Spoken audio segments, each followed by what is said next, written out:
50K a month sounds impressive. Tell us how. This is no big influencer story. I'm a pretty regular guy. Started off in the 9-to-5 space, mechanical engineer by trade, and just started kind of building this from the ground up. 3 years ago, Todd Anderson didn't know how to code.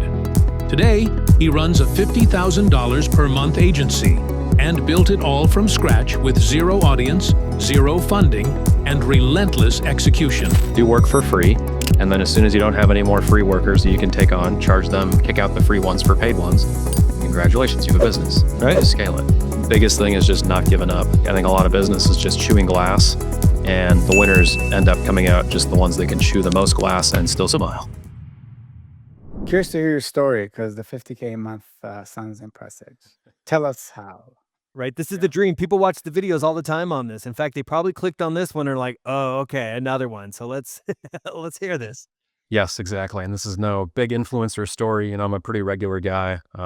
There's nothing real special about me. So, started off in the 9-to-5 space, mechanical engineer by trade, and just started kind of building this from the ground up. I don't know what you guys want to know. And do you guys want to go from the very beginning or take us from the beginning? Because you've done this so quickly. I mean, it's not like it should take us terrible amount of years to get there, but from the time that you decided that you were jumping into this to today, tell us a little bit of that story. Okay.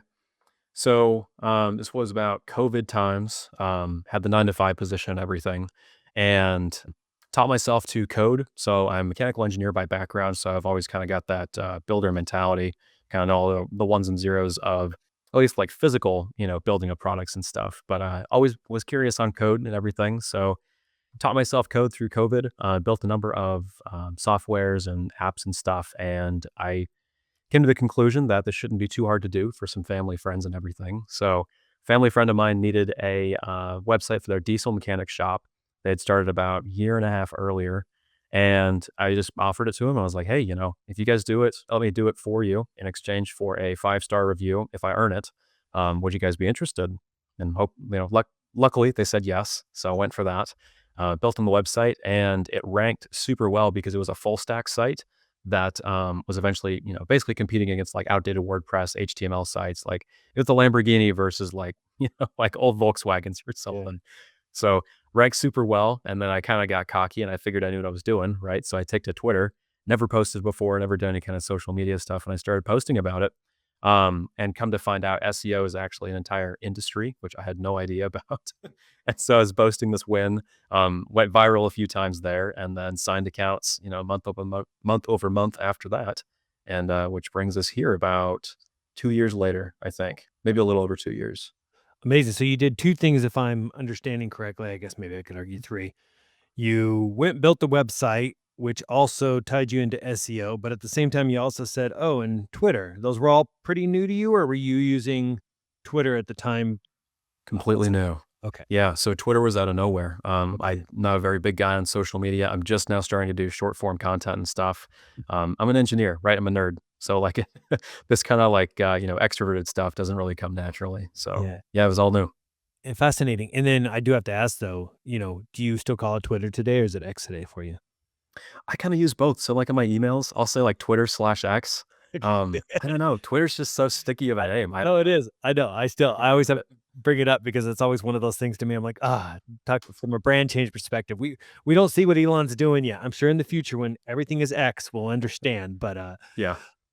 Okay. So pretty fascinating. So you mentioned your, the first one that you did, which obviously sounds like you were basically working for, the good review, but the next set of customers, say the next 10 that followed, what did that look like? How did you acquire those 10 customers?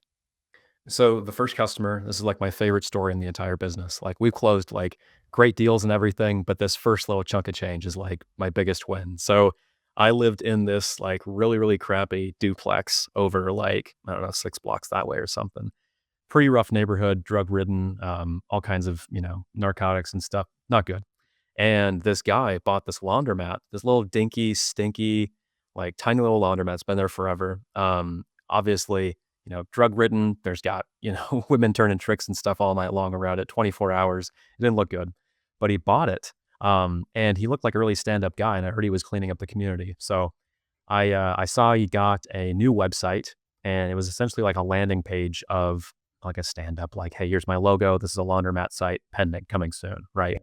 And this is like 3 weeks after I shipped the diesel site. And I think I got that review for my first client like 5 days ago, and almost didn't stick on Google. I had to reach out to Google and be like, hey, that was a real review. Like, go back and reinstate that. So I have one review to my name, and that was it.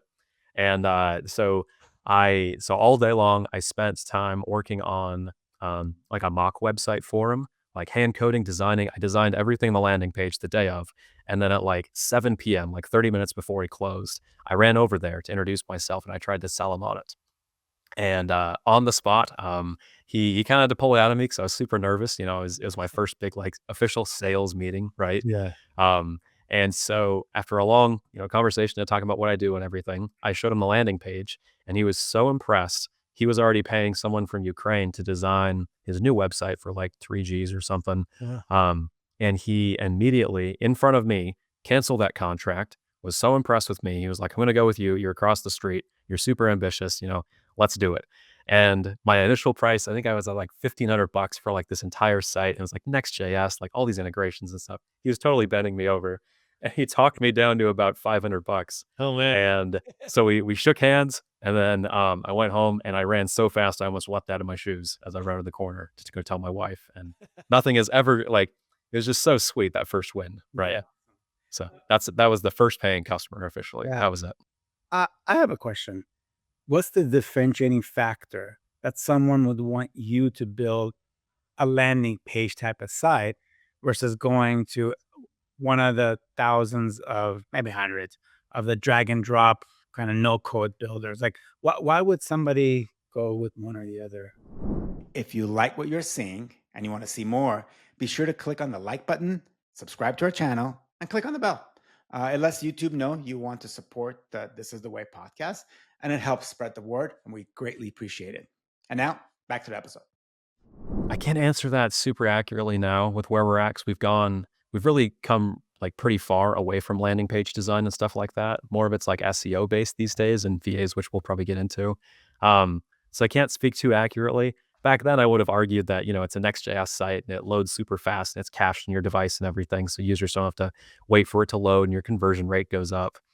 That was my original selling point a while back. Got it. But today, does that mean then you're not opposed to using some of those platforms if that's what people want to leverage and use? Yes, and I could probably talk extensively on that topic. Code is getting easier and easier to write Yeah. for, all kinds of stuff. Lovable, Replit. I don't know if you guys have played with those vibe coding tools, but Yeah. they're insane. Versus WordPress and stuff. Your plugins break, it's less secure. Your hosting is a lot trickier to figure out. With Vercel and Next.js and stuff, you can like one-click host. It's very, very quick. I know, gosh, I haven't coded in so long. It's not VO. There's famous component libraries out there now that make it really, really easy to make these things, especially with AI, to where it's almost just as hard as configuring like a WordPress site. So if you can just, prompt an LLM to make you some kind of landing page and it's built in Next.js and stuff, and it actually, loads a lot faster and is more secure, Yeah. maybe it's kind of the next big thing, right? I think it's going to get easier and easier to build them.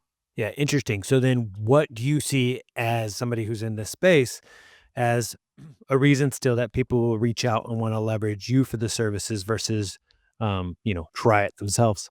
Definitely the experience, at least from an SEO perspective. The algorithms change so often. I burn, I would say 15 to 20% of our strategy, I'd say every 2-3 months. And we're just constantly A/B testing. And the problem is a lot of the LLMs won't tell you the secrets to rank because they're usually caching all the information that's on Google and stuff. Like I was talking to somebody earlier today, like they said, as soon as an SEO strategy becomes public, it's already wasted, right? You got to keep that stuff under super, super good wraps. Like if you actually have a tool that's working, it's just like stock trading, right? Like no one, if I could actually produce like, 10% month over month returns on a stock, I'm not going to be telling anybody about it 'cause it's going to burn my method. It's the exact same thing.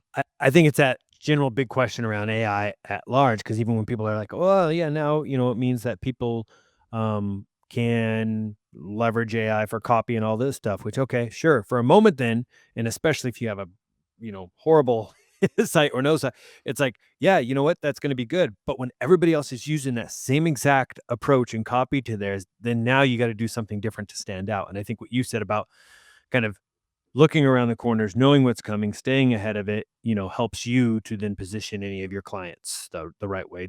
Do clients ever though feel like because some things are changing and you're trying to stay ahead of them, are most of your arrangements with them where you guys are automatically doing some of that? Like it's, the monthly revenue, I assume, is a big piece of your component, but what does that look like? Because otherwise I feel like a lot of people might be like, dude, you just sold me on this and now you're saying we got to change again or tweak it. What does that look Yes. like? It can be very difficult, and that's what makes SEO so difficult to sell to business owners. I think it was Andreessen who said strong opinions loosely held. Hmm. And that's basically SEO in a nutshell. That and I think Charles Float said this one time, famous SEO in our space. He says SEO is more of an art than it is a science. And so if you stick to one strategy too strongly long term, like if you're back in like 2012, like the same things still work these days, especially with AI SEO coming. Yeah. So you kind of got to stay on your toes. So with that, and some people refer to it as AEO, Ask Engine Yeah. Optimization. Don't know if that's sticking or not, but would you say that the best strategy for AEO is actually just staying ahead of the curve on your SEO because AEO is going to just pull what you have from a good SEO, or is there more to it? It's hard to say. And again, this is the one liner that my clients hate so much is it depends. Yeah. Um, depends on the niche. Are you local? Are you selling e-com products? Is it a SaaS? Who's your competitors? Mm. What's the saturation of the market? Great point. Yeah. Depends. Very Oh, tough. no, that's a good point because I could see how each of those would be significant because that specific home services business, local, their approach because of how people are searching for and what they would be would look a lot different potentially than that global player who's looking at. Yeah. Exactly. Yep. Todd, you talked about how every 2 months you might be throwing away 20% of your strategy and constantly refining. Can you share with us, that first $500 sale to now 50,000 last month? What was your strategy to grow 1000x? What is that? Whatever, the 100x? I mean, whatever it is big uh, in 2 years. Like, how did you scale so fast? Biggest thing is just not giving up. And I can't make it sound like roses the whole way because any business owner will tell you, like, you know, the one liner looks good, 500 to 50K a month.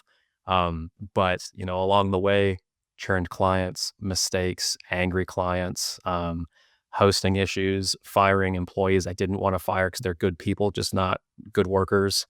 Biggest thing is just not giving up. I think a lot of business is just chewing glass and the winners end up coming out just the ones that can chew the most glass and still smile. That's about what I've concluded. Before this, because you mentioned just some of the team member things, did you manage team members at all before this? Briefly, so I don't know if you can call them team members, but I did some people management and coaching before this. So I was coaching gymnastics for about I think 7 or 8 years prior through my college years. Yeah. And so that taught me a lot of delegation, leadership, and it's coaching kids too. So they're squirrely, they're not inert, just sitting there. Yeah. So But you it's never had to difficult. fire anyone or the performance management in that sort of way that you would in this scenario. So that was also a new Yeah. thing. Yeah. Yes, So it was. wow. Yeah, it was very tough. So tying back to what Arten was saying here, about that growth, somewhere along the way, got to assume that there was a specific offer that, you solidified that really worked well for clients. Is that what it looked like? Or did you literally just you continue to do the same thing you did from the beginning outside that laundromat, only a little more refined and with a higher price? So it was pretty linear growth up until recently.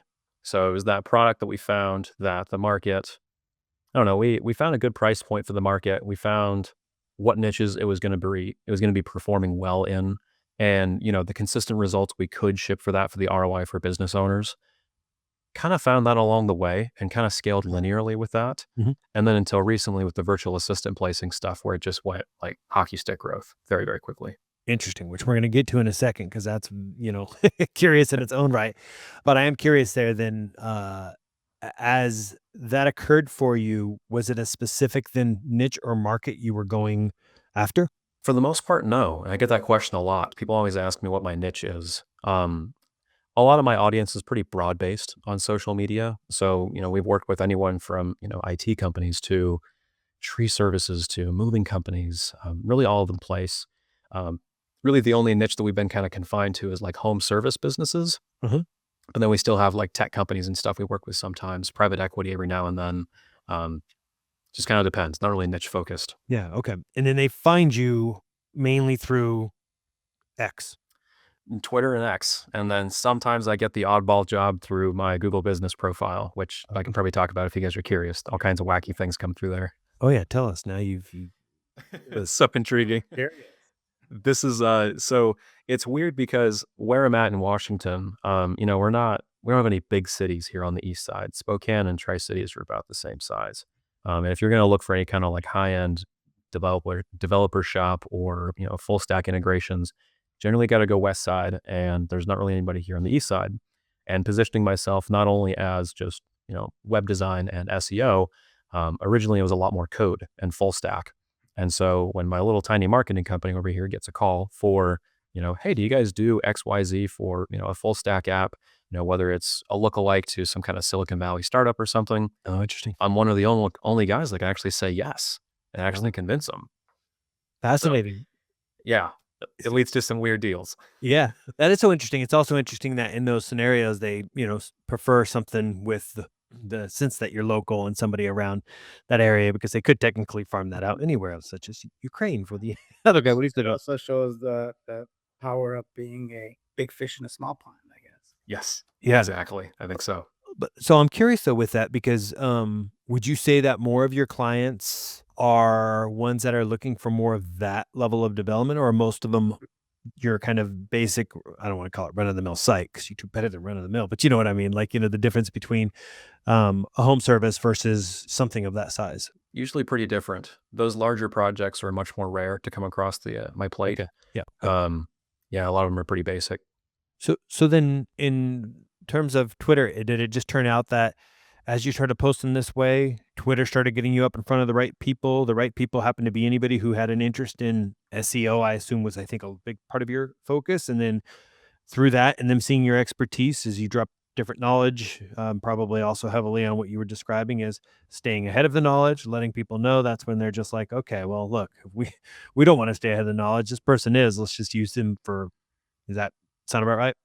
That's everything. Yeah. I could talk about content strategy for hours. Biggest thing is just like, I don't know where I heard it first, but lots of entrepreneurs talk about how like the new guys want you to sign NDAs on their fancy idea before they tell you about it, right? And like Uh-huh. the longer you're in business, like 99% of it is execution. Everyone has like a smart uncle that's got this amazing startup idea, but it's all just execution. And so a lot of the times with Twitter, I just give away those ideas of black hat methods we're doing or different strategies we're testing, and people find it interesting. And to your point, Michael, you're right. Then people are like, well, I don't want to do this. And this guy obviously knows what he's talking about. Just hire him. Yeah. Kind of how it lands. Nice. Great. And then you mentioned now you're playing a little more in video. Is that still focused around X, or is that now looking at other platforms where you use that video? Other platforms from the ground up. So we're Yeah. doing it all again. Got it. I know it's Alex Ramosi out there who says, once you hit 100,000 in revenue, it's like, then maybe start looking at, considering, I think 100,000 is his numbers for other platforms. I'm trying to keep all of his, Alexisms, straight. But, so you're basically going out on all the other video-based platforms immediately, or are you going to focus on one next? Well, so luckily, I've kind of got a talent for hiring. And so I was able to hire a phenomenal social media manager who's helping me get all this stuff organized. Awesome. And it looks like we're just going to be shooting content for, an afternoon, about twice a month. And then she'll be able to chop it up and then just plaster it everywhere. Just go after omnipresence. Nice. So in that scenario, will there be any editing with that? Will you also have an editor with a social media person do it, or are you just going pure one takes? Editing too. So with the power of AI and virtual assistants now, if you can find the good VAs out there, and then arm them with the right AI tools and stuff, Yeah. just takes off. She'll have it all. Well, then in that scenario, even though I want to ask you more about your core business, I can't help as you tease VA because through this process, just like you discovered that you were good at things like finding talent, you just said suddenly that turned into uh, searching, finding VA talent, and then now you're also doing that for other people. So tell us a little bit about how your business is evolving, or you're standing up another component, however you want to describe that. Okay. So this started, I'm going to say 2.5 months ago. A buddy of mine, this actually came from a failed product we were selling him. Essentially, we were placing backlinks for him with a broker that we knew and everything. Long story short, the backlinks, I forget what the specific issue was. It's not that they got, I think a few of them got removed. And then I think a client of his churned because they weren't getting results fast enough. And so I felt terrible because I was like, hey, this is a reputable vendor. I can introduce you everything. This is what we're doing. Was placing them for him, helping him with the process. And I had known this person about 6, 7 months at that point. So I felt super, super bad, felt very responsible. And so I got him on the call and I was talking with him. And he was complaining about how, well, not complaining, but he was worried and stressed about how a certain member on his team wasn't performing very well and everything.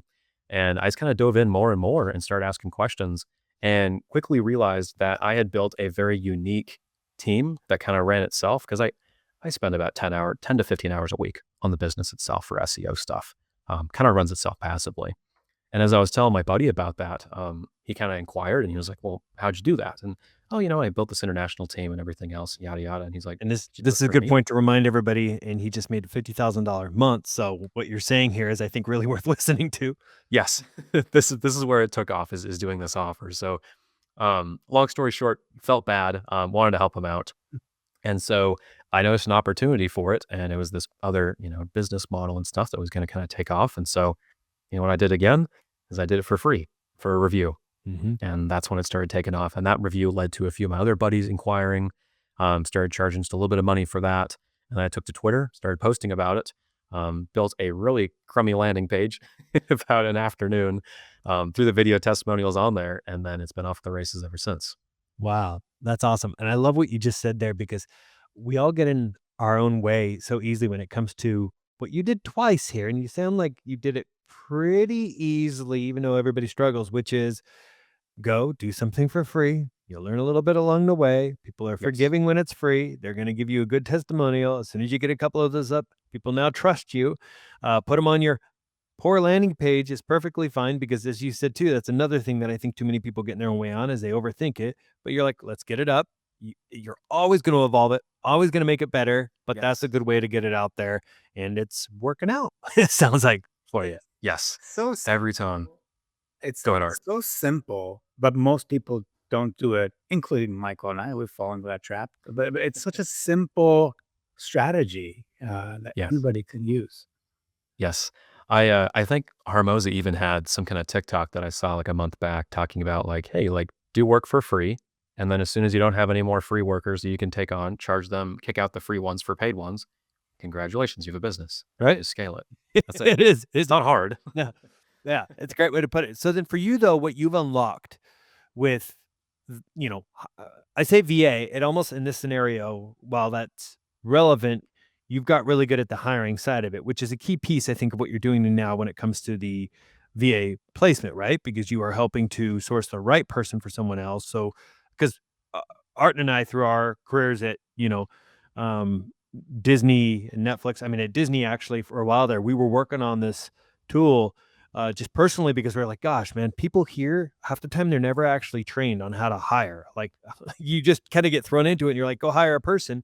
And, sometimes the learning cycle on that could be long, because it's like you hire the person, then all of a sudden, the person, if they're not right for the role, it could still mean that you're giving them 3, 6, 9 months. And depending on, the company, it could be even longer, because they're like, well, we really got to give them this chance. Others are a little bit more like Netflix, a little more, if they're not working right away, cut them. But at the same time, there was this thing where we could obviously see, and we were never fully armed either with like how you hire, but you've unlocked that in a way that can help a lot of people who do struggle with that, because you've done so well. And I'm just curious, for this as a business, is the approach that you mainly take around the hiring and placing, or is there any more that you do in this space when it comes to like training or anything else around these individuals? Yes. So this also I could talk hours about. So when I got into this, my buddy who I placed that first VA for and started helping with the systems, I quickly realized that it wasn't necessarily about placing the VA, And it was more about training him on like operations, delegation, team management, structure, like who should be in charge of what. So when I dug into his system, things were kind of all over the place. And so I kind of sat him down and I was like, well, look, here's how I structured things. You have a head of management who uses their judgment and not their hands. And then you get people to do the hand work down here, right? Pretty straightforward. And so I noticed it was more about training owners and showing them how to delegate and build scalable teams than it was finding and placing a VA. Hmm. And that's what got me really excited because then I found, somewhere.com, Get Sagan, all those guys.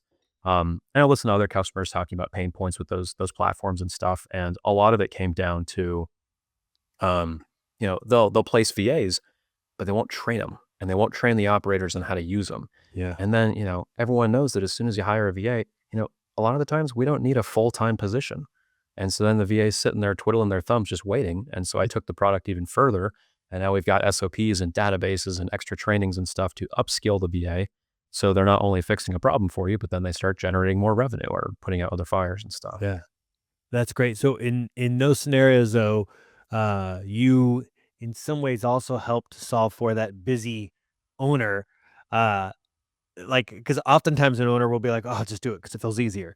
Let alone, the next step where they're like, oh, I got to train them and do all this stuff. So, some ways here you're like, don't worry, we're going to help you. We're going to get this person up. They're going to be up to speed. They'll know the role better than you will eventually here and how to do it. And, great. So do you have, like, if that owner at some point, because I assume, they are then directing the day-to-day of that VA. You guys are stepping out of at least the day-to-day of that VA. Have you run into anything yet where they're like, hey, we'd love if they were knowledgeable in this area, where all of a sudden you guys become the training base, or do they eventually take that kind of over internally? We're trying to partner with them to learn and expand our database of Okay. trainings. So I'm keeping like a close ear to the ground on that. Yeah. So if we placed an SDR for like a real estate company recently, and they've got a different CRM because I don't come from a real estate perspective or background. So they've got a CRM that I wasn't familiar with, unlike Jobber or anything like that. And so I noticed an opportunity. I was like, well, I know we need to train the new VA on them. Don't know how to do it, but with the power of AI and my operations team, they can probably figure it out. And so then we're kind of building a database there. So then next time we encounter that issue, they're good to go.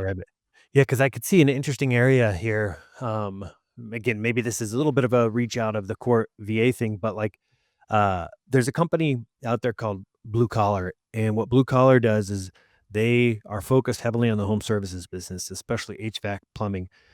You send your team members to these places and basically they help to train them up. Sometimes it's on the sales front, sometimes it's on the technicians front of it. And then they also step in sometimes to serve as a coach to the actual like business owner because they're pros around this space.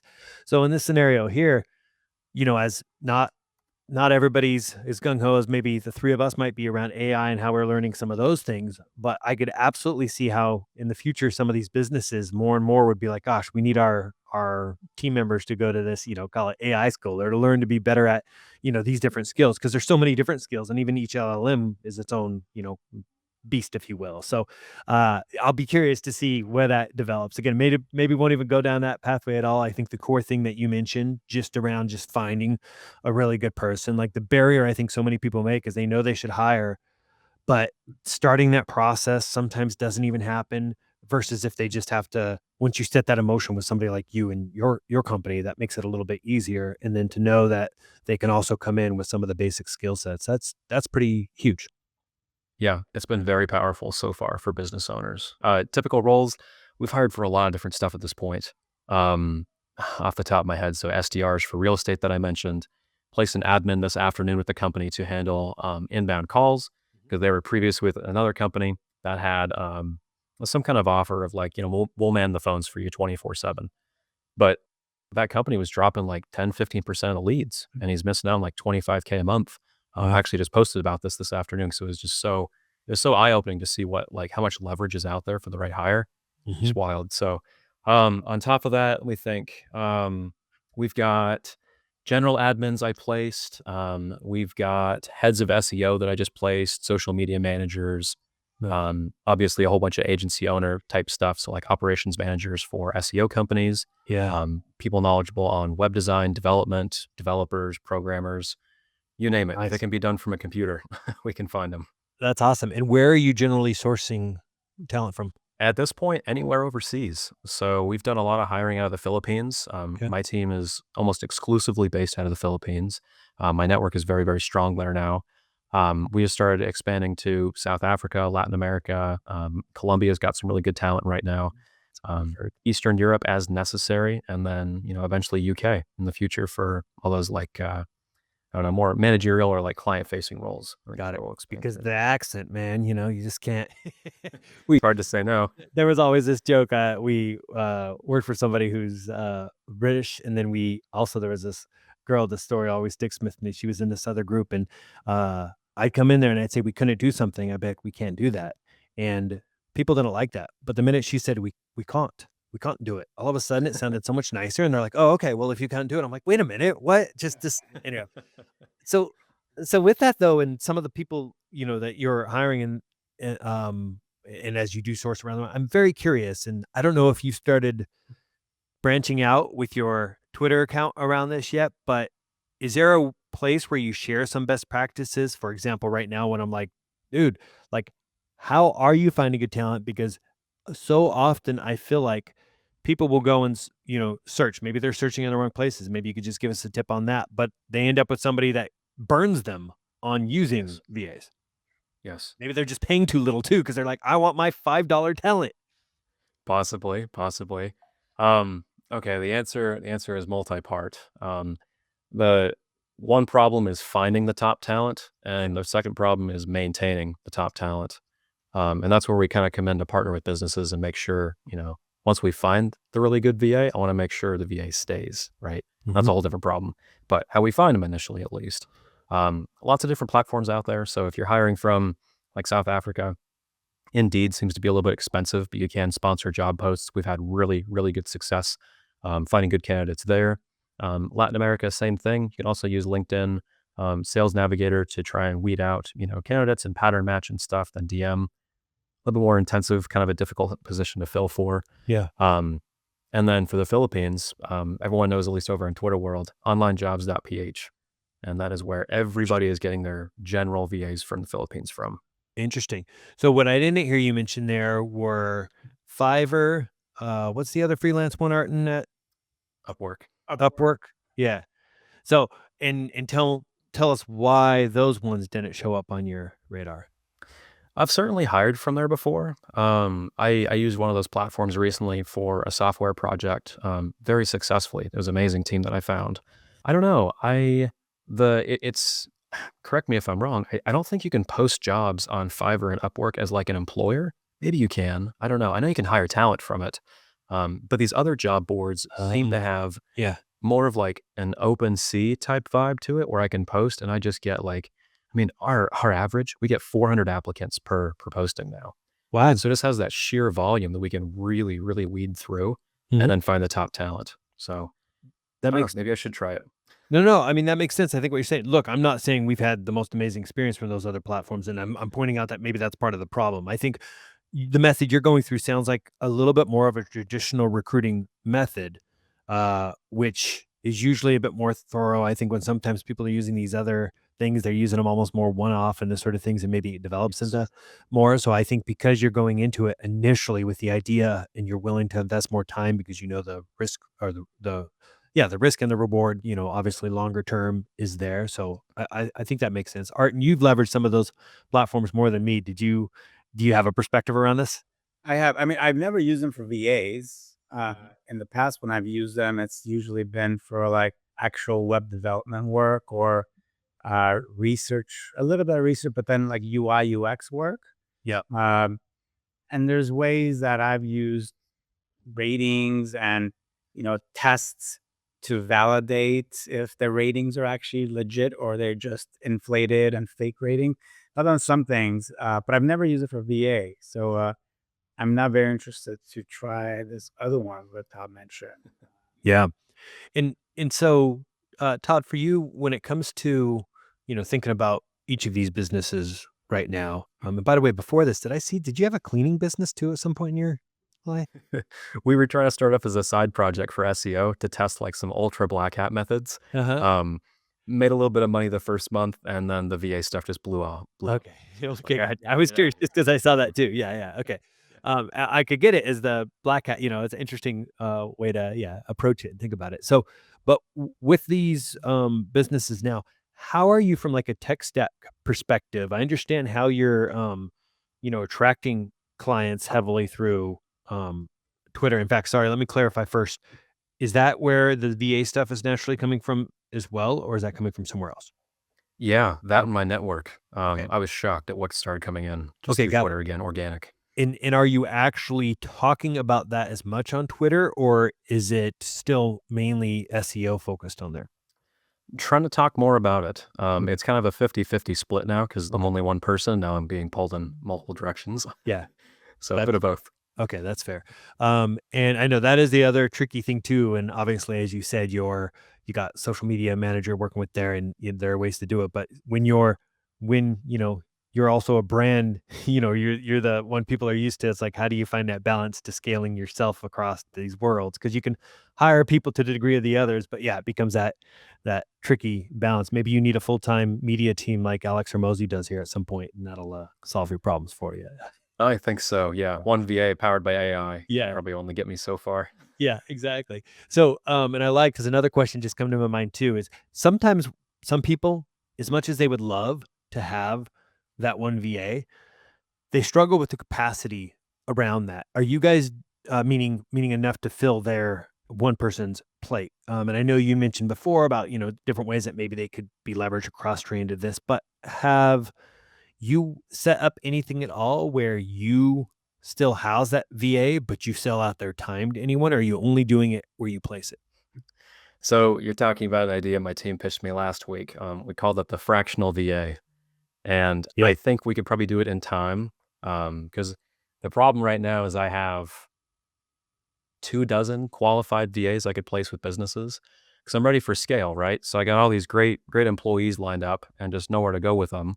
Yeah. And so eventually I do want to put those guys on salary and then probably, there's an arbitrage opportunity there of, leasing out, Right. part-time VA for 2 or 3 positions, Yeah. something like that. Okay. That is interesting. And especially I could see that working even better when you've earned trust with people you've placed a full time and they're like, yo, we're not there yet, but we'd love this. And the risk or reward with that could be that at some point too, once they start working with somebody, they get the chance to test drive them. They might actually be like, now we've got enough work. We'd love to hire them, which would be a unique way that they could go about that. It would be hard if you had to say this one is either off limits or not off limits, but uh, very interesting, way to approach it. I know you and I had talked briefly before about a model that some companies have out there where they're trying to be like, one fee, you get access to these 5 or 6 different virtual assistants Yes. across all of these areas. Would that be another model you'd look at, or does that one feel a little too, I don't know, shotgun for you?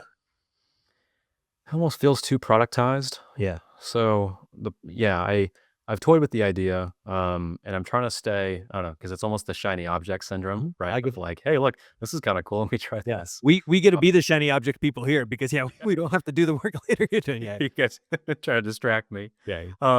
Yeah, I have toyed with that. Maybe at scale might be a bolt-on, another division of the company and stuff I can spin up on the side. Yeah. Don't really know yet. I don't know. Yeah. No, that's fair. It sounds What you described, Todd, as slowly encroaching to like a consulting firm. Is that kind of what you're trying to build? Almost. I don't really know where it's going to end up at this point. Strong opinions loosely held, right? I know it's working right now. And I actually received some feedback earlier today for one of my clients. Because it was difficult for him to figure out exactly what position he needed to fill. And honestly kind of caused some headaches on my team because then we posted and then he's like, hang on, I want this instead. And I was like, well, that's not what you hired us for. Okay. yeah. Tear out those job postings, go over here. And he was like, well, if we dug in, because like you're the expert here, if we dug in and you really consulted and really figured out the issue first and almost like consulted as like a COO, wouldn't have Yeah. this issue. And I was like, huh, okay, I'll be more bold in the future with those then. Pretty interesting. Yeah. And especially, I guess that question then becomes, all right, where, obviously as somebody who's built a business, you can wear that hat, it's like, then at the same time, now again, we're just going crazy with it, but it's like, so a while back, Art and I had somebody who actually is a fractional COO, on, and that's kind of the role that she has. And we had somebody else who was a fractional marketing officer. And it's kind of interesting when you start also thinking about that from a recruiting perspective of where there's a chance that with some of these businesses, there also could be those relationships where you're like, well, look, we have somebody we partner with, maybe you get a cut of whatever their cut is as you place them in there because once more, people just need a problem solved. And sometimes they might solve for the wrong problem because they don't know, how to recognize what it is that they're doing. But that's so interesting what you just said you had come across before too. So Yeah. Yeah, for sure. so then tying back to the tech stack, what do you leverage when it comes to like CRM, when it comes to, how you engage with your clients, email, calls, anything like that? Like what does it look like? We understand how you're getting again a lot of your customers through, but how are you managing that pipeline, including project management for work that now is hitting your VAs and they're leveraging on, your behalf, if you will? So I'm not saying I'm an expert in this realm. My team manages most of this. I barely touch the CRM, to be honest, aside from like my sales pipeline. So they'd actually be more qualified to talk on this than me. But we have been using Monday Work Management or Monday.com for a while. Not the greatest, not the worst. It has its flaws. They all do, right? Yeah. Yeah. I think I have a sneaking suspicion I'll probably end up in Go High Level long term. That's kind of where everyone bubbles up to. And then just for internal communications, WhatsApp with the team, and then Slack for internal comms. Okay, got it. And then for Monday for project management for your actual CRM, are you using Go High Level right now for that piece of it with actual? No. Okay, got it. All Uh, day. okay. Oh, interesting. Okay, I didn't even realize you could leverage Monday in some of those ways. So, and then when a client comes on, are you still usually the person who's engaging with them, or is that going straight to your VAs? We're in the handoff phase right now. So I hired Yeah. 2 more employees in the past 3 weeks to start Okay. handling some of this. Yeah. And so they're going to start being more the face of like the operations on the backside as I quickly transition to sales. Nice. Did you go with UK? No, so I did Philippines again. Yeah. I know I need to for a nice accent. Philippines with the British accent. No, I'm just kidding. Yeah. Yeah, yeah, if only. Yeah. Nice. Okay. So then when you look ahead now, it sounds like again you're spending a lot of time actively on this VA side. Obviously, the other one's still getting loads of focus, but in the sense that now you're at a point where there's enough systems in place that your team's able to handle a lot of lifting there. You're moving into that sales slash media, phase, but also you're still focused on how you can shape and grow this VA business. So I'm very curious to hear, like, what do you see as your main focus just in the next 6 months to 1 year? Main focus is sustainably grow SEO, not as aggressively as we have, Uh-huh. but kind of keep that afloat. Because the VA business is doing very well, but the bulk of our revenue still is coming from SEO most months. Yeah. So that's going to keep the lights on with the team and everything, and then basically just gas on VA hiring as much as I can. Okay, interesting. And then when you think of, 3 years ago, you weren't even thinking of getting in this business. Now, when you think about it in terms of what you're building, are you thinking about it in terms of building because you are just looking to build because this is fun? Are you looking at like a particular exit strategy in the future? What does that look like? Bit of both. I love building stuff. I ever since a kid, can't sit still. I was a terrible student. Always distracted by the real world and not just doing book work. So part of it to build it. I think I've finally found a business model that I'm extremely good at. I think I kind of have a talent for operations and hiring Mhm. and building teams and kind of consulting on that front.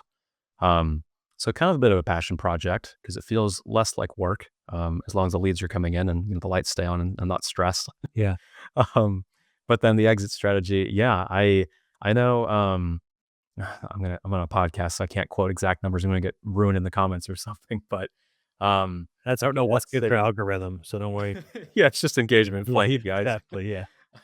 I don't know what Segin and Somewhere.com or whatever they are, the other hiring agencies are at, but I know some of them do very well, 150, 200 profit a month. So I'd like to at least reach those levels and then probably sell off and, let it get rolled up into some kind of M&A or something. Nice. And then you'd figure out your next thing because you probably don't know how to stop. But yeah. Yeah, there's no off switch. That's the problem. Yeah. Good and bad. Yeah, that's fair. Well, and I should ask then too, because if I'm not mistaken, you've recently welcomed a new addition to your family too. How's that juggle been? That's right. So We actually met during this stage, Michael. I was in NICU with him. He was term, but had a stint in NICU 4 weeks off and on. The number I have in my head is like the first like 35 days. I think he spent like 28 of them in the hospital, whether it was here or Spokane and stuff. Yeah. It was tough. Luckily, because everything else was kind of running itself, we ended up hitting record numbers and stuff in the business with me working very, very minimally. So it was nice. Got him through that. And yeah, he is now 8 weeks old as of yesterday, I think. I don't know. I got the Amazing. new- Yeah, yeah, I know. It's all about 8. Yeah, you're still in that zone. I know. Eventually, I was trying to say at some point, is it 2 years where we stop talking in months or weeks Yeah. after 1 year? What's the Yeah, cutoff? yeah. But look, I think that's amazing, and I think what you just said there, and what the piece I say is amazing, is that you would hit this point, by the time he joined you in this world, that because you had built a business and you had team members, you had this level of flexibility there that just so many people, would dream of. It's sad out there in the world where you think about how people can be limited, whether it's maternity, paternity, any of these sort of things. And I think this just points so much to like the benefit of, business ownership and creating the teams and the systems around you so that you can decide, when, how to juggle life's moments, the things that happen, as well as, when you do decide, hey, I'm taking a little bit of time here and I could do this. And, you have a solid team in place. So I just love it. I think that's what so many people aspire for. I think you've given a pretty good pathway here to, like, honestly, I think the things that you said, it's like, I don't want to underestimate, how hard it still is, but it's still simple when you think about, the steps and things that have to take. And I think you laid it out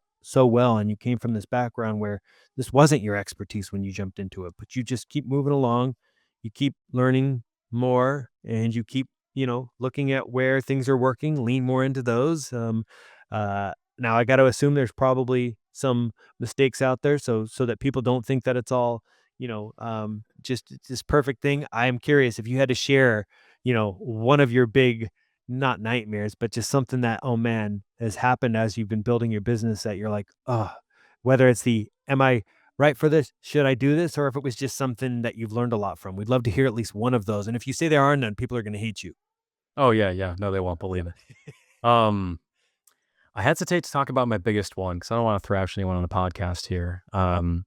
Made mistakes in the past, led to, churning a large chunk of MRR back in December.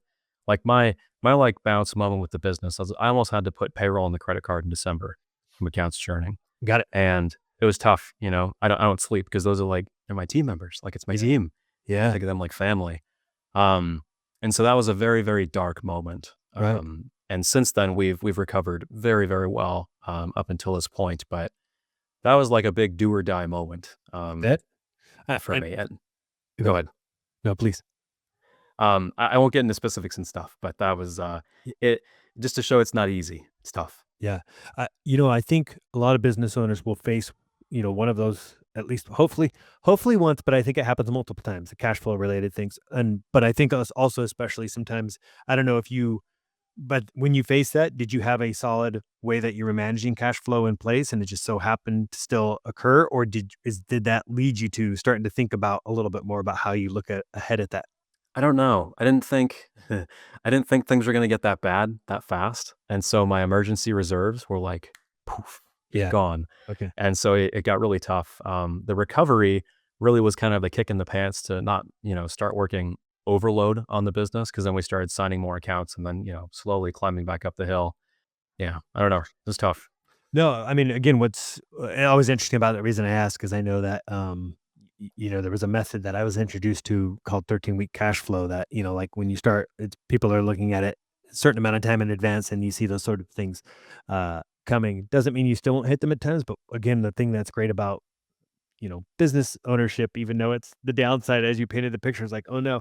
At the same time, as you said, you could start looking at those clients, figure out how you can bring in the new clients, like you have accelerators you can do versus, when people in a 9 to 5, that's tricky. You can do what this one guy did and go and get 4 9 to 5s at the same time, virtually.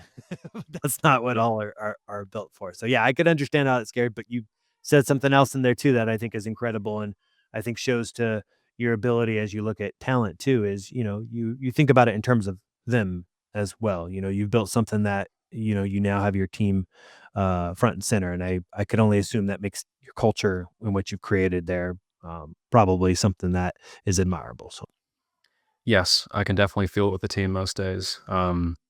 Yeah, yeah, they would stand rank and file right behind me wherever we go. Even with the new VA stuff, because they know that SEO isn't our biggest priority right now. It's still a priority. We got to keep the lights on and everything, and it's going yeah, well.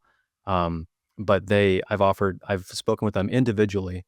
Each one of them, I was like, hey, if we do start doing the VA stuff a lot harder, like, do you have a place there? I'm not going to force you to do it. Like, would you follow me? And every single one is like, sir, yes, sir. Like, I am landing there. We are going. Like, let me know what you need me to do. Yeah, it's been humbling. yeah, Todd, it's very, you referenced feedback several times in this conversation, which I think is great advice for any aspiring entrepreneur, established entrepreneur, to always seek advice. Uh, Besides that, what other advice would you have for an aspiring entrepreneur? Oof. Okay, I'm really careful when I say this because what works for me does not work for everyone. So everyone take this with a grain of salt. The my glib tweet on this for anyone starting is I can totally stand behind these two statements. Is one, just start. I know so many business bros and young entrepreneurs are, and I think Hermosi talks about this too, like, go start. Like, okay, you don't have the perfect camera for photography. It's fine. You haven't sold the customer before. That's fine. You don't know how to set up a bank account or an LLC. Go. Like, I don't even spun up the LLC for the VA hiring stuff. It's still under my SEO business because I don't have time. Like, yeah, just start. So that's my one big thing. And then two is post. Post, post, post, post, post, post, post. I tell people this all the time. I would not be, anywhere where I'm at if I didn't just open up my mouth and show the world what's going on over here, right? You can talk about anything. If you have problems with coming up with content, you're not doing enough. So then start and then post about it. That's a great point. There's somebody I'm coaching right now, a younger guy in high school, but he has, these aspirations to not ever have to work in a corporate job. And, the big piece there and the struggle he has at times, because I'm like, all right, get out there and post. But then, sometimes he's like, I'm struggling with the post. I'm like, well, that's because you're not doing enough things. That's Yes. creating the learnings Yes. to post about. Those go hand in hand often. So, Exactly. um, well, awesome. Well, if people want to get in touch with you because either at this point they're like, oh, that SEO stuff sounds great. I need a site. Or man, he could hire somebody for me on this. Or maybe they'll even want to be like, hey, can we talk you out of your business and buy it from you? How would they reach out to you? What's the best way? So I'm pretty active over on Twitter. Obviously my site, cascadewebsolutions.co. There's no M. I didn't get the M, the .com domain. So confused there.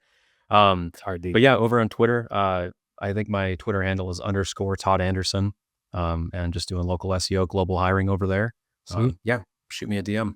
Awesome. We will link all that information below. Otherwise, this has been great. Loved having you on and can't wait to see what you do next. Okay, appreciate it, gentlemen. Thanks for your time, guys.